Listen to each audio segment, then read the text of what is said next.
Yo, hello, and welcome back to the Lenko Show. This is episode number 134. Today, we're going to be talking and discussing how important are post-exercise carbohydrates. As it turns out, the short answer, very. Before we get stuck into that, how you doing, Chris? You okay?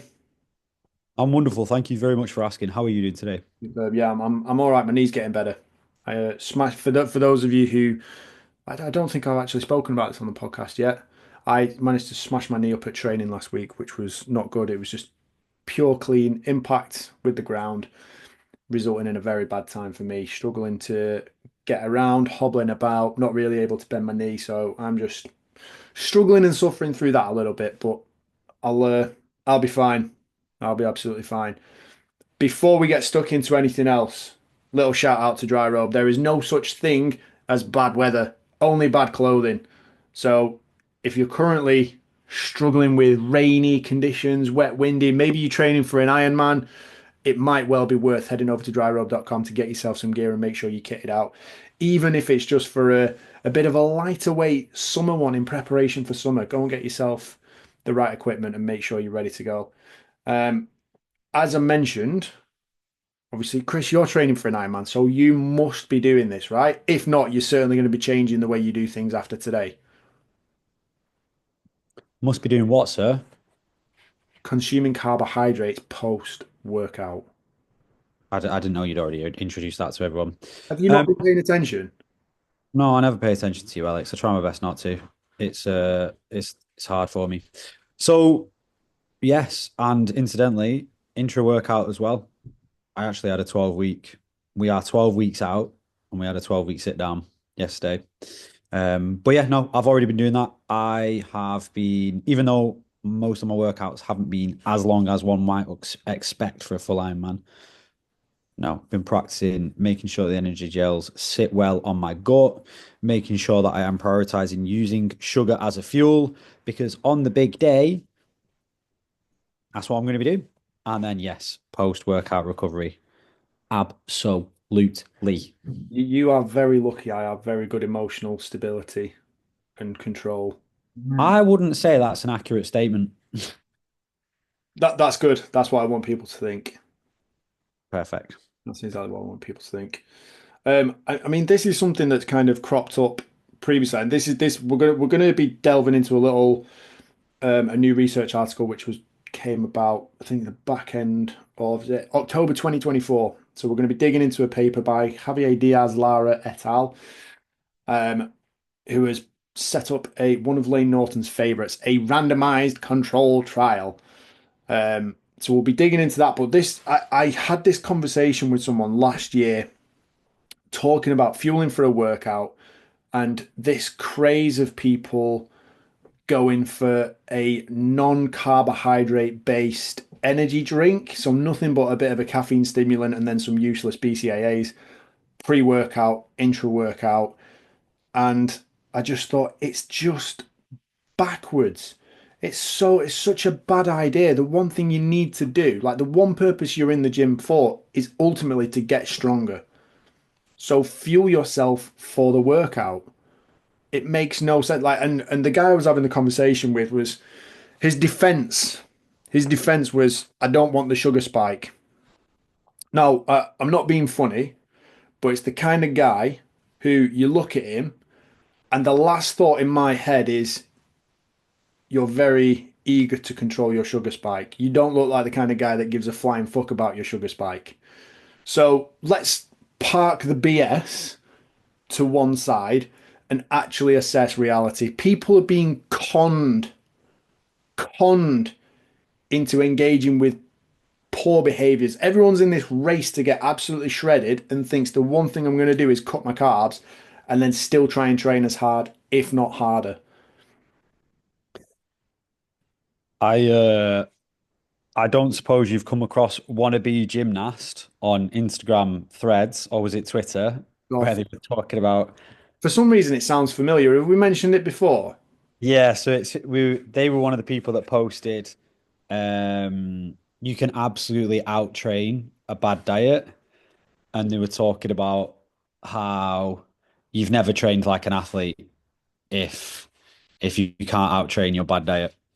So they would probably have something different to say about this. But this entire study that we're about to go through and that we are going through currently kind of dictates that it's very, very, very important, not just what you have pre, not just what you have intra, but what you have post. And yeah, it's the little 1%. We said this last time, didn't we, Alex? It's the little 1%, especially when you're trying to be on top of your game. Yes, you need to have solid foundations, but every little helps. And if you can nail down as many of those 1% as possible, it's compounding and you'll do the best you can. Yeah. I mean, this is something. If you think about it in three factors, if you want to think about fueling yourself for your workout, you've mentioned those elements there. You got your pre-workout nutrition. Most people are probably even avoiding having any fuel before they train anyway. Then very few will have fuel whilst they train. And again, depending on the nature of the session, might not need it. If you're training for an hour or an hour's class, like that's fine, you can go without. But if you're still supping on the same kind of like Lucozade Sport and glucose drink, isotonic drink, that's cool. That's good.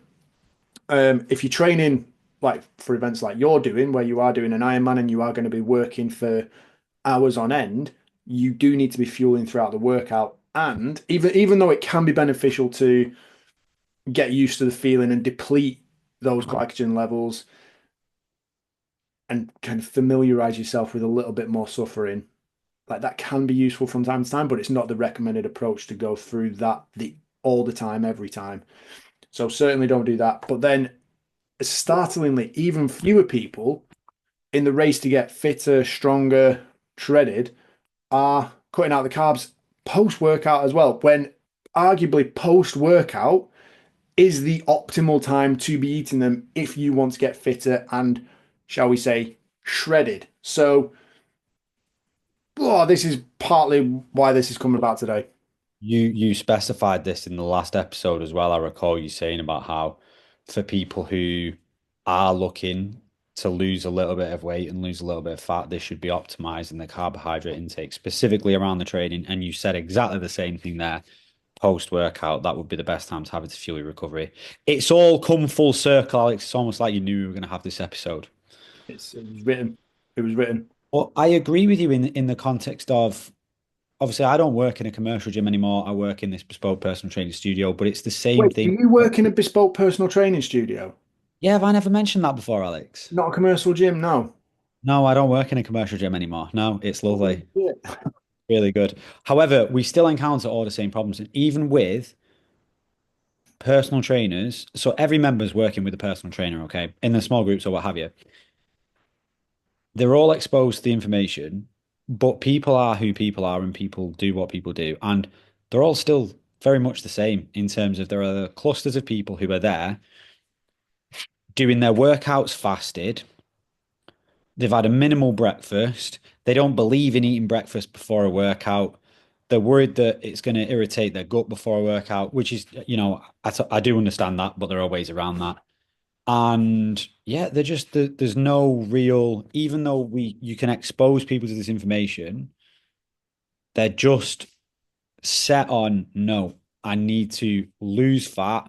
And the way I do that is by doing more classes, more high intensity interval training, and, smashing myself to pieces, burying myself into a pit. And it's just the And, total opposite, Alex, and less carbs. and less carbs. I But mean, but they don't do that though, do they? They none of them do that. They reduce their carbs for like 3 minutes, and then they have an absolute influx of way too many fucking carbs. Sorry, everyone, I just got a little bit riled up there. Way too many carbs. Case in point, I'm worried about my insulin spike. That kind of person. And then they just have way too many, and they've got no idea that they've just taken on way too many carbs on a Saturday evening at like 9:30 p.m. 9:30 p.m. What a weird way of saying a that. hell of a time that 9:30 p.m. Sorry, everyone. Sorry. Just got a little bit passionate about that one. Sorry. Say 9:15 is kind of when you start setting up for it, isn't it? Yeah, I mean, even in the gym that I'm based in, even in the CrossFit box at 3D, like CrossFitters banging down cans of Nocco and very tasty drink. do Oh, like this is a them. totally different one. Yeah. We could argue about the use of BCAAs all we like, but again, CrossFit, the one thing, the primary energy system, the main thing you need, like putting petrol in a tank and you're basically pouring diesel in there, like fuel for the goddamn workout. And so we're going to back it up with some evidence here. So, as I mentioned, this is a study that's been published 2024. Um, and it's all about delaying post-exercise carbohydrate intake and how that impairs next day exercise capacity. And the interesting thing with this, it impairs next day exercise capacity, but when you look at the biomarkers and the measurements, there is no real reason for it. Like there is very little difference. So I'll break this down a little bit. So this was studied that was again always active men. It's generally based on active men. It's just the easiest sample group to get. Active men performed 10 sets of 2 minute cycling bouts at about 94% of their peak watts. So, what's your kind of peak watts on the bike at the minute? No idea what my peak is. Not my Okay. work peak. I feel like my peak watts is over 1,000. I would nowhere near be able to stay in anywhere near 94% of my peak watts for 2 minutes. I mean, Yeah. when my knee's better, I'll try. I'll do this workout. Sounds like a good fun workout. So 10 sets of 2 minute cycling bouts at 94% of your peak power output. And then after completion, they either drank a drink which contained about 2.4 grams per kilogram of carbohydrates, or they were given water. And the important thing is they didn't know which one they were necessarily getting. So for the next 24 hours, the carbohydrates were held constant between the two groups. So they were both allowed to consume the same amount of carbohydrates. The only difference is that delay in when they consumed carbs immediately after the workout. And the carb intake was measured at about 7 grams per kilo per day. And then they took muscle samples over the 24-hour period. And after the 24 hours, they did another round of that high intensity exercise to failure. And the researchers didn't find any significant differences in the biomolecular measures. They did find a significant difference in the second exercise bout, though. So the two main things were in total training capacity and the total work done, and then also RPE, their rate of perceived exertion. So they believe by a factor of two that they were working harder than they actually were. Now, that's pretty significant. It says the individuals who delayed carb intake reduced training time by about 30%. That's not like when sometimes in sport and performance we talk about marginal gains. That's 30%. That is a huge chunk. If you're a footballer, you're only playing 60 minutes. That's a And that's massive. just that second session. Because Yeah. if you do that over a week, I mean, that's one thing I would like to see actually off the back of this is if you kept doing that day after day after day, how would that differ? Would you actually just simply get used to it? Is the benefit of that immediate carbohydrate intake short-lived? Do you then revert back to kind of normal? Is it just a bit of a a bit of a spike, like your insulin spike from consuming an isotonic drink, or is it something that's going to stack up over time? I'd be interested to read a bit more about that. So that'd be interesting. yeah, I don't think obviously my theory would be that it would just be that every single time. Your body would get used to it in the sense of you're used to being under recovered, but it certainly doesn't put you in an optimal position to put your best performance in again for the next session. And this is a very valid point. I heard someone the other day say you should not be constantly fighting a battle to maintain homeostasis in the pursuit of your training goals. So I think a lot of the time people hold themselves back by going too hard, doing the wrong things, not eating right, not recovering, and ultimately completely bastardizing their own training session, or their consistent program.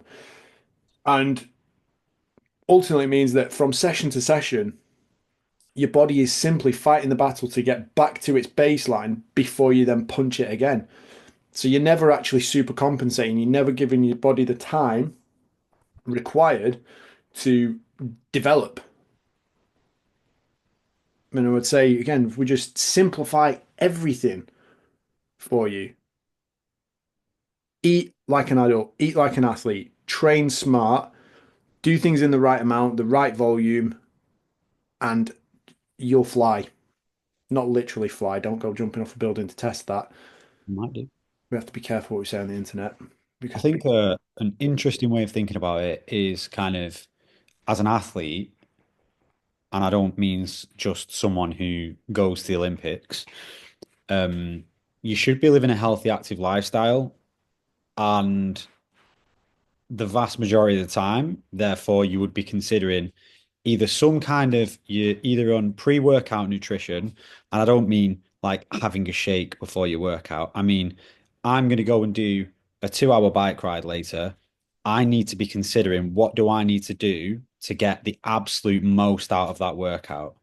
Then intra, which is the during, and it's okay, how do I need to keep stock it up so that I don't run out of energy during the workout? And then post workout, yes, not just like 30 minutes after the workout, but what am I having to refuel and recover for the rest of the day?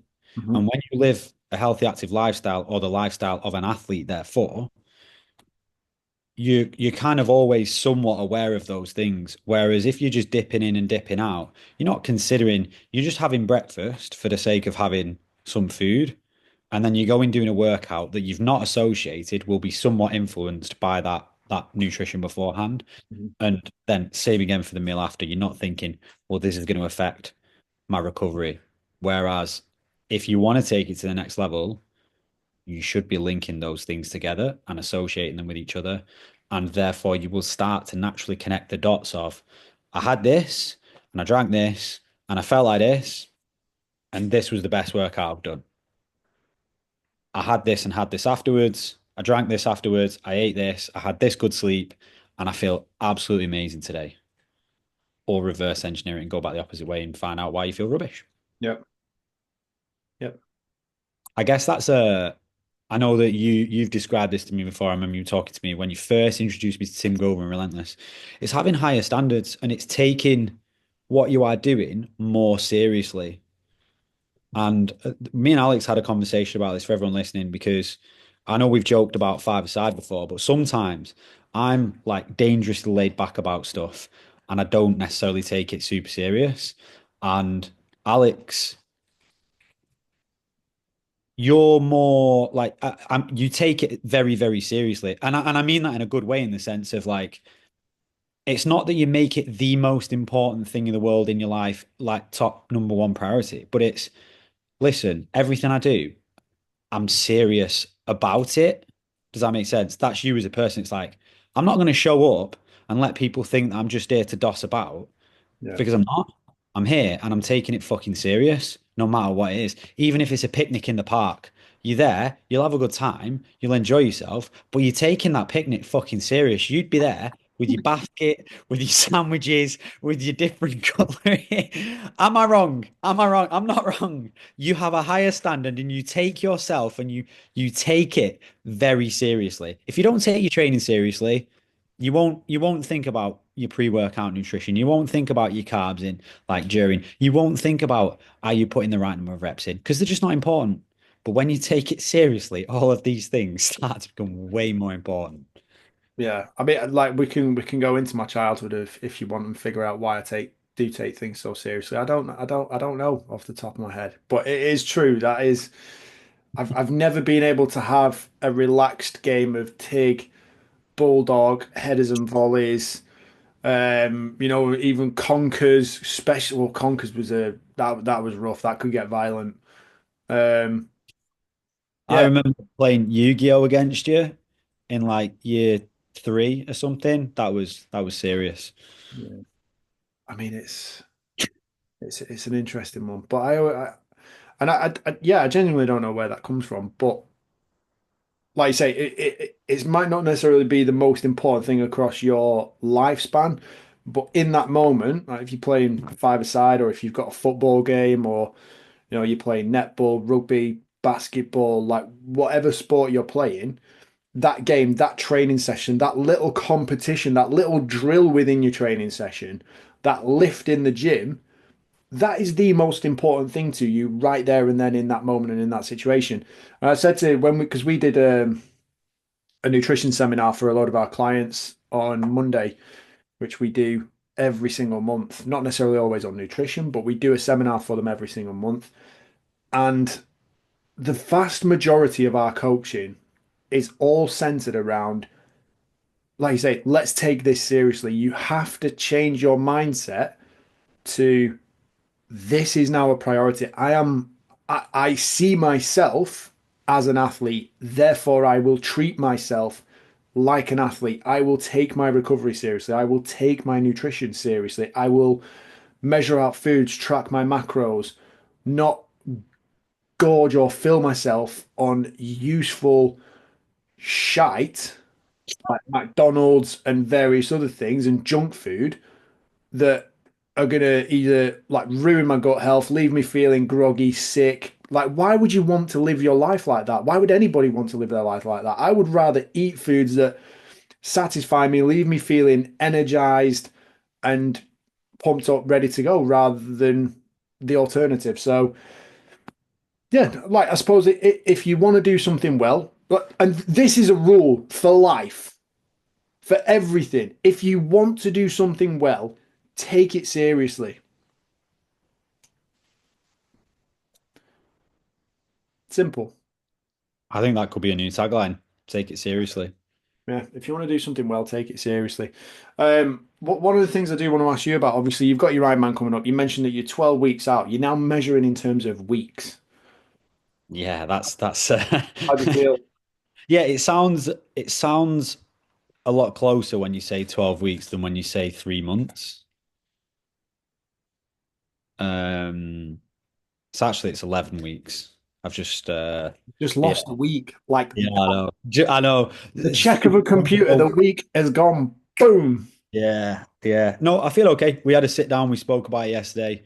The training is now looking different. So for anyone who is interested, a lot of what we've been doing has been building capacity, but doing heart rate zone work and working through each of the heart rate zones. Yes, getting some exposure to the bike, some exposure to swimming, and some exposure to running, but nothing like really, really, really long. I think I told you, Alex, maybe on Saturday, maybe not.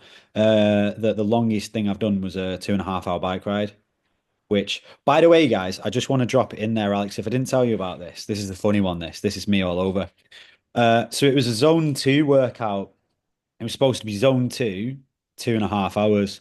And I saw on Zwift, which is the companion app, which basically it throws workouts at you and it's like it kind of televises and animates what you're doing and shows you cycling. It's all cute. It's a bit like a game. They were doing this hill challenge, this hill climb challenge. So I went to click on the hill climb challenge, not knowing specifically what it was. Anyway, it was the full 2.5 hours at between 9 and 50. Sorry, nine and the top gradient was 23% incline. So it was 2.5 hours all the way up a steep hill. And I had to do it in zone two. So yeah, it was fun. But that's the longest thing that I've done. Everything else has been around 45 minutes to 1 hour and a half, whereas that now changes as we go into some more specific stuff, whereby we will be doing two longer sessions every week, a longer run, and which will be a distance run, and a longer bike ride. I think he said 2 weeks out, I will do a 20-mile run and one of the bike rides will be 2 times 2 hours, meaning 2 hours at a specific pace, and then maybe 5 minutes kind of recovery, and then 2 hours at a specific pace.